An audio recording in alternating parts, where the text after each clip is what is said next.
Bars 13 to 16 start using your second and third fingers on the 6th and 3rd strings, then off,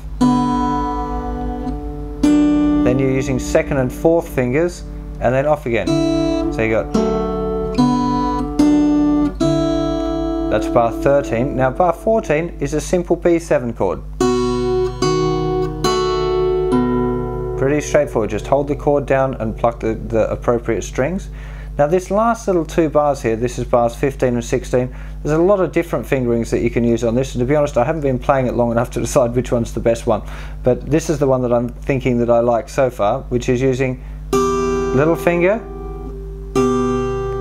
then first finger goes down on that 2nd fret there on the 5th string, then 2nd finger's sneaky under there to play with the open string, 3rd finger jumps over to the 4th fret of the thickest string, 2nd finger goes down on the 3rd fret, then it has to jump to 1st and 2nd, jump again to use 2nd and 3rd.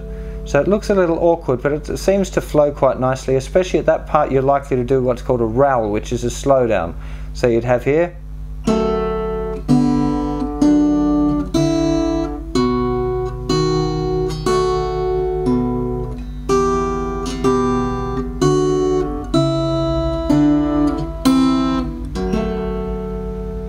one more time.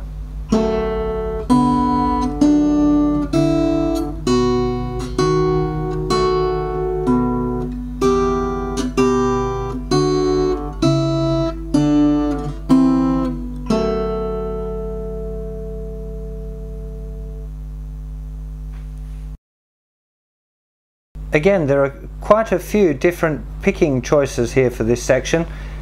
If you wanted to, you can leave fingers 1, 2 and 3 on their appropriate strings, particularly this first bar here. You could use thumb and first finger, thumb and second finger, thumb and second finger, and then the thumb and the 3rd finger.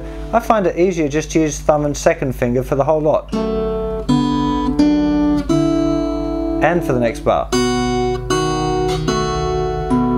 And the next bar.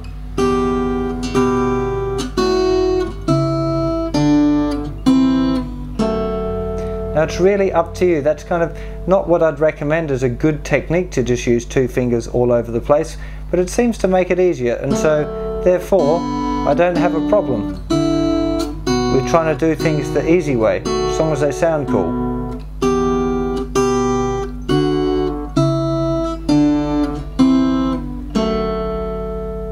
One more time.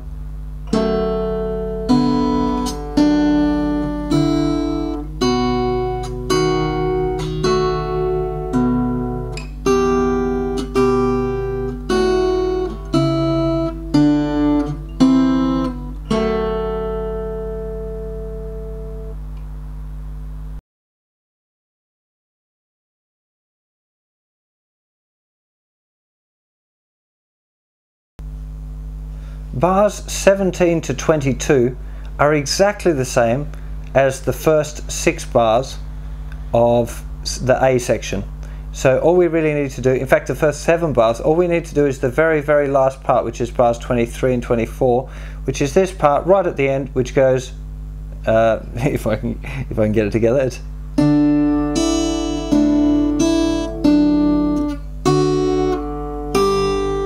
which is pretty much the same as the second time ending that we used in bars 7 and 8, but then we finish it by lifting our whole hand off, using 1st and 3rd fingers on these 2 notes. It's kind of 2 notes of a D chord really, and then 2nd finger to finish off on the G. So we end up with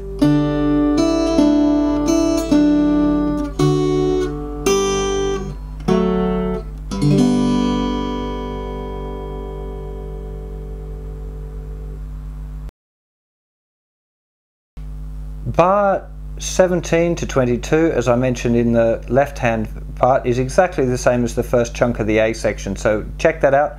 Just bars 23, 24, which are the last 2 bars here, we're using, it's pretty much the same as the alternative bar 7 and 8, which is this.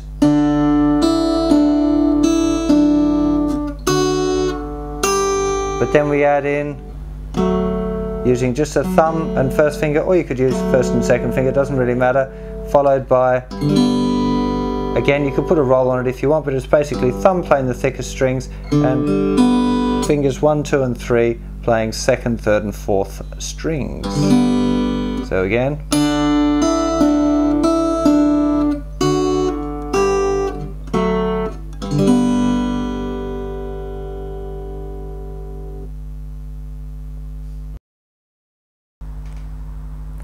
Well, I hope you've got all of the bits and pieces together for your Rudolph the Red-Nosed Reindeer. It's quite a difficult one to get together, this, just for the sake of the right hand. Your thumb's got a lot of work to do to get those bass notes nice and consistent. Take your time and remember that the trick for doing this stuff is checking whether notes are played together with the bass note or if the melody notes fall in between the bass notes, and also to play it so slowly that you get the coordination right, because once you get it right it's fairly easy to speed it up. So I strongly advise spending quite a lot of time just working on getting the coordination together and playing it really slowly. You will find that you can, once you get it, that you can speed it up relatively quickly. Again, think a little bit about the dynamic of taking the volume up and down at different parts, and also there's a couple of points there where you can do the rowl, which is where you start to slow it down a little bit. Toward the end of the last couple of bars of the B section is a good place for a rowl, and also the very end of the tune.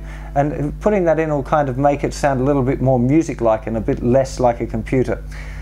Rhythmically, the thing to watch out for is if you notice when the notes come in between the bass notes, they're always going to be ands. So where there's just a bass note, it's always going to land on beats 1, 2, 3 and 4, and any other notes are going to be the ands. So at the beginning you're going to have 1 and 2 and 3, 4, 1, 2, 3, 4, 1 and 2 and 3, 4, 1, 2, 3, 4. So it still should have that pulse, that metronomic pulse all of the way through. So hope you have a little bit of fun with Rudolph.